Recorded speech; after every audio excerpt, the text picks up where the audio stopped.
शायद आप ये ना जानते हो कि साल में एक दिन ऐसा भी आता है जब फिलिस्तीन के रहने वाले लोग जंग लगी चाबियों के साथ एक बहुत ही बड़े स्केल पर प्रोटेस्ट करते हैं। प्रोटेस्ट में आए लोगों के हाथों में चाबियां होती है। अब आप सोचोगे कि ये सब चाबियां लेकर प्रोटेस्ट क्यों करते हैं, तो इसके पीछे एक बड़ी ही पेनफुल स्टोरी है। एक ऐसी कहानी है जिसे आज तो क्या, जब तक ये दुनिया रहेगी तब तक नहीं भुलाया जा सकता। क्या है वो कहानी और इस चाबी का मतलब क्या है, आज की इस क्विक इन्फो सीरीज की एक और वीडियो में आपको समझाने की कोशिश करूंगा।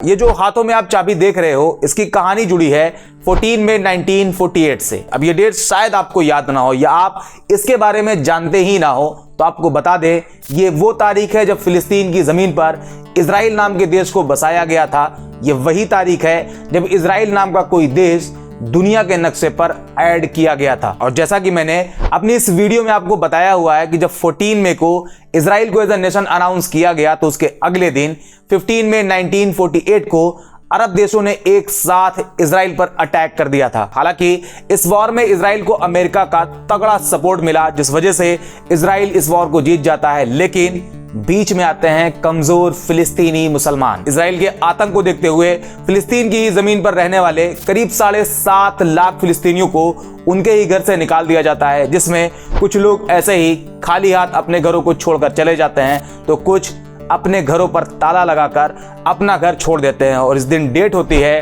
15 मई 1948। अपनी ही जमीन, अपने ही घरों से निकाले गए फिलिस्तीनी रिफ्यूजी बन जाते हैं। आज की बात करें तो यूनाइटेड नेशन करीब 60 लाख फिलिस्तीनी लोगों को रिफ्यूजी मानता है, जिसमें काफी लोग Jordan, Gaza, West Bank, Syria, Lebanon और ईस्ट यरूशलेम के रिफ्यूजी कैंप में रह रहे हैं, जिनके पास उनका अपना घर नहीं, उनकी अपनी कोई कंट्री नहीं, उनकी अपनी कोई जमीन नहीं। दूसरी साइड अगर आप इजराइल को देखो, तो इजराइल बनने के बाद जिन 7.5 लाख लोगों को उनके ही घरों से, उनकी ही जमीन से निकाल दिया गया था, उस पे इजराइल का कहना है कि जब अरब कंट्रीज ने यूनाइट होकर इजराइल पर अटैक किया, तो अटैक करने से पहले फिलिस्तीनी लोगों से कहा गया था कि वो अपनी जगह छोड़ दें ताकि इजराइल पर अटैक किया जा सके और वो उस अटैक के चपेट में ना आए। और वो फिलिस्तीनी अरब देशों के कहने पर अपना घर छोड़कर चले गए, मतलब इनकी कोई गलती नहीं। हालांकि इजराइल का ये स्टेटमेंट बिल्कुल बेतुका है, क्योंकि इजराइल ने ही वो जमीन खाली करवाई थी और आज भी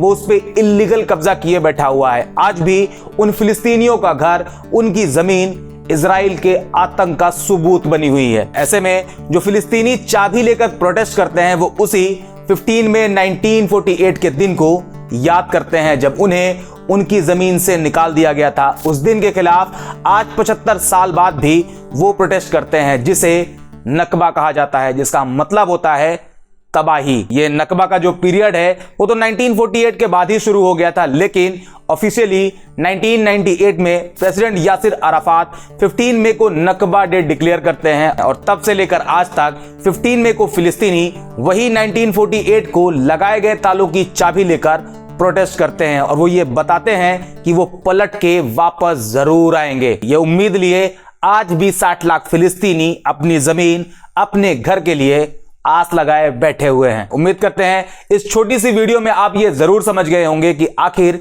क्यों फिलिस्तीनी जंग लगी चाबी लेकर प्रोटेस्ट करते हैं। बाकी इसी तरह की क्विक इन्फो के लिए हमें फॉलो जरूर करें।